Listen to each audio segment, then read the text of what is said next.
लव बाईटने blackmail, धर्मांतरासाठी दबाव,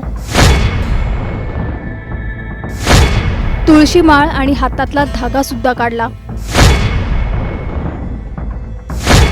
धर्मांतराचा नवा Nashik pattern पाहिलात? नाशिकमध्ये नेमकं काय सुरू आहे? प्रेमाच्या नावाखाली जवळीक, मग अचानक ब्लॅकमेलिंग आणि त्यानंतर धर्मांतरासाठी दबाव. या सगळ्यांचा एक धक्कादायक पॅटर्न समोर येतोय का?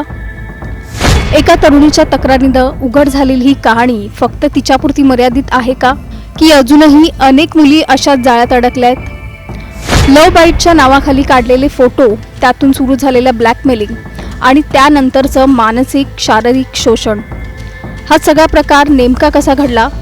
एकीकडे IT कंपनीतील प्रकरण ताजं असतानाच आता दुसरं प्रकरण समोर येतंय. नाशिकमध्ये धर्मांतराचं मोठं रॅकेट सक्रिय आहे का? नेमकं हे प्रकरण काय आहे याचा सविस्तर आढावा या व्हिडिओच्या माध्यमातून जाणून घेऊया. त्यासाठी हा व्हिडिओ शेवटपर्यंत पाहत राहा आणि टाइम्स नाऊ मराठीला लाईक, फॉलो आणि सबस्क्राईब करा. कुंभनगरी म्हणून ओळखल्या जाणाऱ्या नाशिकमध्ये पुन्हा एकदा खळबळ उडाली आहे. पंचवटी परिसरातील एका तरुणीने केलेल्या तक्रारीनंतर हा धक्कादायक प्रकार समोर आलाय. तिच्या म्हणण्यानुसार आरोपी तंजीर इनामदार याने आधी मैत्री केली, नंतर लग्नाचा आमिष दाखवत तिचा विश्वास जिंकला. हळूहळू भेटीगाठी वाढल्या आणि त्याच काळात तिला वेगवेगळ्या ठिकाणी नेलं जाऊ लागलं. तिथे तिला जबरदस्तीने दारू आणि सिगारेट प्यायला भाग पाडलं गेलं असा आरोप आहे. पीडिता शुद्धीत नसताना तिच्यावर वारंवार अत्याचार झाल्याचंही तिने तक्रारीत म्हटल्याचं कळतंय. पण या सगळ्यातला सर्वात धक्कादायक भाग समोर आलाय. जानेवारी 2026 मध्ये आरोपीने तिच्या मानेवर चावा घेऊन तो लव बाईट असल्याचं सांगितलं. त्याच वेळी तिचे काही आक्षेपार्ह फोटो काढले गेले. नंतर हेच फोटो सोशल मीडियावर व्हायरल करण्याची धमकी त्याने दिली आणि तिला पुन्हा पुन्हा लॉजवर नेऊन अत्याचार केल्याचा आरोप तरुणीने केलाय. इतकंच नाही तर पीडितेच्या धार्मिक ओळखीवरही हल्ला झाल्याचा आरोप करण्यात आलाय. तिच्या गळ्यातील तुळशी माळ आणि हातावरचा धागा जबरदस्तीने काढून टाकण्यात आला. तसंच तिला एका विशिष्ट विचारसरणीचे पालन करण्यास सांगत धर्मांतरासाठी दबाव टाकण्यात आला असं तक्रारीत नमूद आहे. या प्रकरणानंतर पंचवटी पोलिसांनी आरोपी तंजीर इनामदारला अटक केली आहे. कोर्टाने त्याला 5 दिवसांची पोलीस कोठडी सुनावली आहे.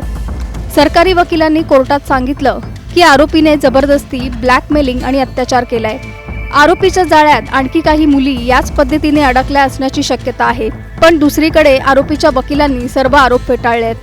दोघांमध्ये प्रेमसंबंध होते, घरच्यांचा विरोध असल्यामुळे हा गुन्हा दाखल झाल्याचा दावा त्यांनी केलाय. दरम्यान याच शहरात काही दिवसांपूर्वी IT कंपनीशी संबंधित धर्मांतर प्रकरणही समोर आलं होतं. त्या प्रकरणाचा तपास SIT करते. मोबाईल, लॅपटॉपमधील चॅटिंगमधून काही संशयास्पद गोष्टी समोर येत असल्याची माहिती आहे. त्यामुळे आता या दोन्ही घटनांमध्ये काही संबंध आहे का याचा तपास केला जातोय. नाशिकमध्ये एकामागून एक अशा घटना समोर येत असल्यामुळे नागरिकांमध्ये भीतीचं वातावरण आहे. प्रेमाच्या नावाखाली फसवणूक आणि ब्लॅकमेलिंग करून तरुणींना जाळ्यात ओढण्याचा मोठा कट तर नाही ना, असा सवाल उपस्थित होतोय. नाशिकमध्ये घडणाऱ्या या घटनांमागे नेमकं सत्य काय आहे? तुम्हाला काय वाटतं? हा एकच प्रकार आहे की नाशिकमध्ये एखादं मोठं आणि धोकादायक जाळं सक्रिय आहे? तुमचं मत आम्हाला खाली कमेंटमध्ये नक्की सांगा आणि चॅनलला सबस्क्राईब करा.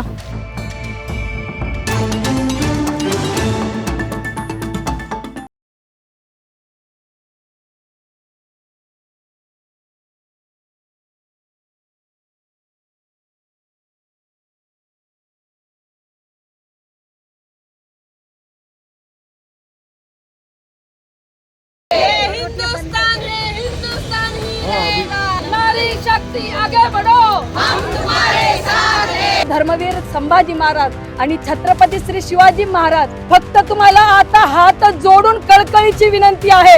आता आम्हाला न्याय देण्यासाठी आणि आमच्या मुलींना न्याय देण्यासाठी तुम्हाला जन्म घ्यावा लागणार आहे महाराज. नाशिक TCS प्रकरणात खळबळजनक माहिती उघड. मास्टरमाइंड निदा खानचं दिल्ली स्फोटाशी कनेक्शन. ATSच्या तपासात नवे धागेदोरे हाती. नाशिकमध्ये उघड झालेलं TCS प्रकरण आता केवळ ऑफिसपुर्य मर्यादित राहिलेलं नाही. या प्रकरणाने थेट देशाच्या सुरक्षेवर प्रश्नचिन्ह उभं केलंय. एका HR मॅनेजरचं नाव समोर येतं.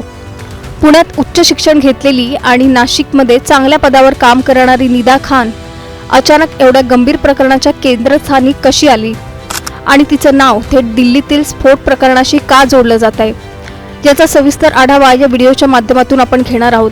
त्यासाठी हा व्हिडिओ शेवटपर्यंत पाहत राहा आणि टाइम्स नाऊ मराठीला लाईक, फॉलो आणि सबस्क्राईब करा। नाशिकमध्ये उघड झालेलं TCS प्रकरण आता साधा गुन्हा राहिलेला नाही। दिवसेंदिवस समोर येणाऱ्या माहितीमुळे हे प्रकरण अधिकच गडद आणि गुंतागुंतीचं होत चाललंय। सुरुवातीला काही महिला कर्मचाऱ्यांच्या लैंगिक शोषणाच्या तक्रारी आल्या, त्यानंतर धर्मांतराच्या दबावाचे आरोप झाले आणि आता या सगळ्यात HR मॅनेजर निदा खान ही मास्टरमाइंड असल्याचं समोर आलंय। यामुळे आता प्रकरणाला एक वेगळंच वळण लागलंय। निदा खान कोण? निदा खान वय अवघं 26, शिक्षण पुण्यात, करिअर IT क्षेत्रात। बाहेरून पाहिलं तर एक सामान्य यशस्वी तरुणी, पण तपास जसजसा पुढे सरकत गेला तसतसे तिच्या भोवतीचे धागे एकमेकांशी जोडले जाऊ लागले। नाशिक, पुणे, मुंबई असा तिचा प्रवास आणि आता थेट तपास यंत्रणांच्या रडारवर। मिळालेल्या माहितीनुसार कंपनीतील काही महिला कर्मचाऱ्यांवर नोकरीच्या निमित्ताने जाळ्यात अडकवायचं, त्र्यंबकेश्वर परिसरातील रिसॉर्टवर पार्ट्या केल्या जायच्या आणि नंतर मानसिक दबाव टाकून धर्मांतर करण्याचा प्रयत्न होत असल्याचे आरोप आहेत। काही फोटो आणि मेसेजेस समोर आलेत ज्यातून या प्रकाराची झलक दिसते। मात्र हे सगळं खरंच घडलंय का की यामागे काही वेगळं कारण आहे याचा तपास सध्या सुरू आहे। निदाचं दिल्ली स्फोटाशी कनेक्शन। या प्रकरणात मुख्य आरोपी शफी शेख आणि रजा मेमन यांच्या पोलिसांनी मुसक्या आवळल्या। या दोघांच्याही चौकशी दरम्यान निदा खानबद्दल आणखी एक धक्कादायक बाब समोर आली आहे। ती म्हणजे या दोन्ही आरोपींनी दिलेल्या माहितीनुसार निदा खानचं दिल्ली बॉम्बस्फोटातील आरोपी डॉक्टर शाहीनशी कनेक्शन। त्यामुळे निदा खानचा दिल्ली बॉम्बस्फोटाशी संबंध असल्याचा संशय ATSला आहे। नाशिकमधील प्रकरणातून फक्त धर्मांतरण नाही तर थेट राष्ट्रीय सुरक्षेवर घाला घालण्याचा कुटील डाव समोर आलाय। हा केवळ एक योगायोग आहे की यामागे मोठं नेटवर्क काम करतंय, हा सध्या तपासाचा मुख्य मुद्दा बनलाय। या कनेक्शनमुळे स्थानिक पातळीवरची ही केस आता थेट राष्ट्रीय सुरक्षेच्या चौकटीत पोहोचली आहे। सध्या निदा खान फरार असल्याची माहिती आहे। तिने अटकपूर्व जामिनासाठी अर्ज केल्याचं समजतंय। इतकंच नाही तर तिने स्वतः गरोदर असल्याचाही दावा केलाय, ज्यामुळे या प्रकरणात आणखी एक वेगळा अँगल समोर आलाय। या केसमध्ये आतापर्यंत 8 पैकी 6 आरोपींना अटक करण्यात आली आहे। उर्वरित आरोपींचा शोध सुरू असून तपास यंत्रणा प्रत्येक कनेक्शन बारकाईने तपासते। प्रकरणाची संवेदनशीलता पाहता हा तपास ATSकडे सोपवण्यात आलाय। ATSचे अधिकारी आता या केसचा प्रत्येक पैलू उघड करण्यासाठी काम करतायत। दरम्यान नाशिकमध्ये या प्रकरणाने प्रचंड संताप उसळलाय। विविध सामाजिक संघटनांनी रस्त्यावर उतरून निषेध व्यक्त केलाय। TCS कार्यालयापासून जिल्हाधिकारी कार्यालयापर्यंत मोर्चे काढण्यात आलेत। दोषींना कठोर शिक्षा झालीच पाहिजे अशी जोरदार मागणी केली जाते।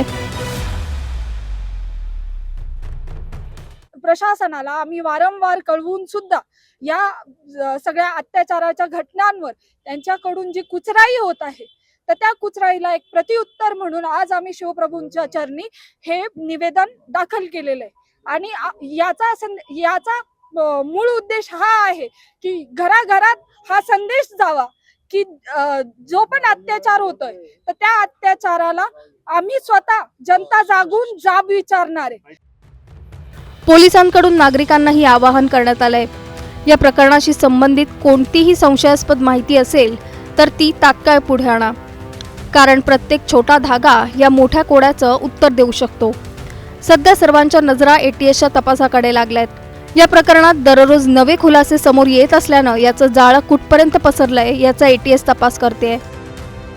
निदा खान खरंच या संपूर्ण प्रकरणाची मास्टरमाइंड आहे की ती फक्त एका मोठ्या आणि खोलवर रुजलेल्या जाळ्यातील एक कडी आहे? नाशिकपासून पुणे, मुंबई आणि थेट दिल्लीपर्यंत पोहोचणारे हे धागे नेमकं कोणत्या मोठ्या नेटवर्ककडे इशारा करत आहेत? धर्मांतर, शोषण आणि दिल्ली स्फोट कनेक्शन हे सगळे एकमेकांशी जोडलेलं आहे का की या तपासाला चुकीच्या दिशेने वळवण्याचा प्रयत्न केला जातोय? आणि सर्वात मोठा प्रश्न म्हणजे ATSच्या तपासातून अजून कोणते धक्कादायक खुलासे समोर येणार?